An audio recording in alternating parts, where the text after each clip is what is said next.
What's poppin' people, SSJAipom here with ReVisited combo reference for Cabba. As promised with the Frost upload, Cabba was coming up next, and he has a lot of potential that kinda gets held back for the most part based on how he's built and how his combos are lined up, thanks to how latency messes up cinematics, so keep that in mind for the information in this guide here. We're going over the easiest basic combo strings, basic cancels, loops, transformation details, and a recommended preset for competitive play for picking up the character in question. If there is a character that you guys want to see next, drop a comment, we'll go for the most popular request, so we don't waste any time on characters that you guys don't want to see. Cabba is a pretty popular character, and he has been since he popped up in the tournament versus Xenoverse 6, and this guy has one of my favorite designs from Super, but unfortunately he was wasted in the online portion of Xenoverse 2.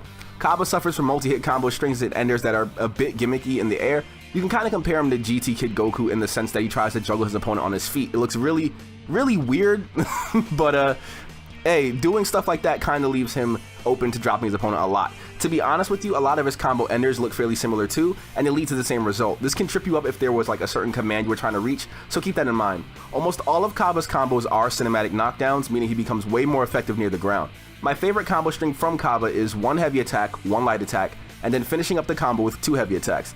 This is a heavy knockdown combo close enough to the floor, but more than that, it's a confirmation to a fully charged sledgehammer when you guys are kinda able to warp around and you actually do appear there. This is beastly because Cabba can actually break some insane numbers thanks to his Super Soul when he transforms, and there will be some extension concepts into his super attacks a bit later in the video if you'd like to see just how much damage he can cash out into or how to cash out into those super attacks without kind of just throwing them out and wasting them, if these settings are working good online.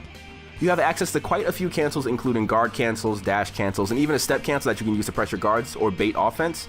And when Cabba works, he works great, but getting him to work online takes a bit of effort. You can kind of compare him to Vegeta in the sense that Vegeta doesn't take quite as much effort or risk to work, but even he isn't seen as a practical choice for majority of players just because of what you have to rely on to get your damage out. You can't just mash away with Vegeta. It's even less like free with Cabba because you kind of have to, you know, work with the gimmicks or work around your timing to kind of get your opponent down.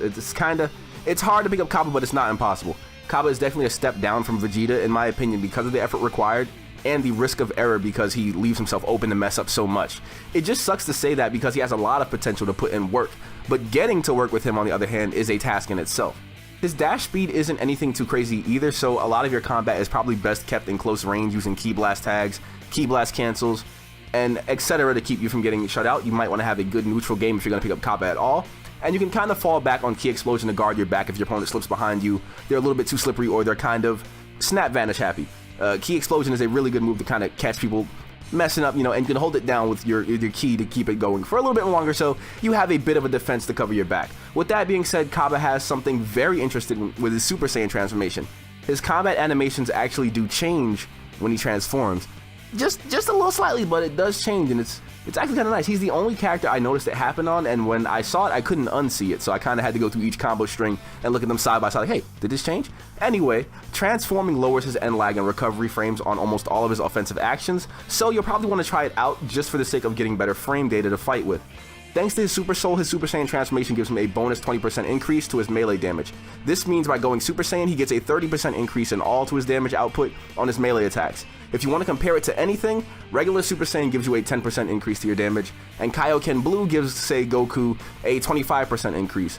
Kaioken Blue times 10 on the other hand gives Goku a 45% increase, and that's probably the strongest buff in the game. So basically, Cabba has one of the best transformation setups on the roster in a without limitations setting. This is actually kind of neat for Cabba, but it just sucks that he kind of gets screwed over because you have to play in such a limiting way for a cast character. Just imagine putting this on the CAC, going Super Saiyan 3, and just going, hey, by the way, you lose.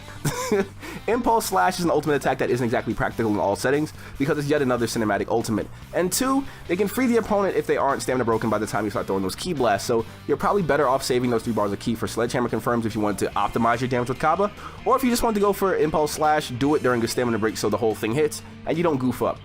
I say all that to say I like Cabba. I think they were onto something when they were making him, something great in fact. His setup shows that he has potential as a Saiyan being trained by Vegeta, like you can feel it feels great. And of course you could probably get him to work online, but I find him the most useful offline for parallel quests or local battles, and it's a lot less of a struggle offline because you don't have to mess with your ender timing. The issue with messing with your ender timing and his multi-hit combo strings is that they'll throw you off in a setting where you and your opponent are kind of having a lot of close calls in the neutral game, and thanks to lag and the online play not really being fixed since DLC Pack 1, you'll notice that the neutral play with Cabba is going to be crazy because you guys are kind of trying to zip in and out of each other's combos, throwing key blasts and all that to kind of move if you're playing with optimization in mind. So again, it's really weird. You're gonna have to deal with it with Cabba online, and to be honest with you, it's not really a risk that I would say is worth it. It's an uphill battle, but again, it can be done. It can be done. This, of course, is just a starting point for you guys, though, to look at the combo strings, some cancels, some loops, and confirm them to a super attacks. It's by no means an in-depth guide. What you decide works for you. It's all to your personal preference and things you practice on your own, things you find out. Remember, these are just the basics, guys. I'm not saying, hey, do this and you'll be the best Cabba in Dragonball Xenoverse 2. Can't say that. You don't know who the hell is out there with Cabba. There might be a dude in like North Korea right now just fucking it up. So that's the thing. I'm just giving you some information for the character. I'm not here to tell you that your favorite character is top tier or anything like that. I'm giving you facts and resources to pick them up and perform a little bit better if you're interested in using them. Tiers don't matter in a non-competitive setting in the first place, so take with that what you will. All in all, if you want a brief overview of Cabba, multi-hit combo strings, cinematic combo enders, and overall gimmicky setups are the biggest downsides to the character, while his impressive damage output, beastly super soul setup, a great stamina pool, and decent self-covering skill sets are his upsides. My opinion on the character does not matter. If you want to use Cabba, use him by all means. I'll be leaving you with any remaining footage we have for him and scouting the comments for this week while we pull for the next character that you guys want to see. If there's a character you want me to cover, drop a comment. I'll look for the most popular or upvoted one and get right to work on it. I'll be seeing you all in the very next video, though. Take care of yourselves.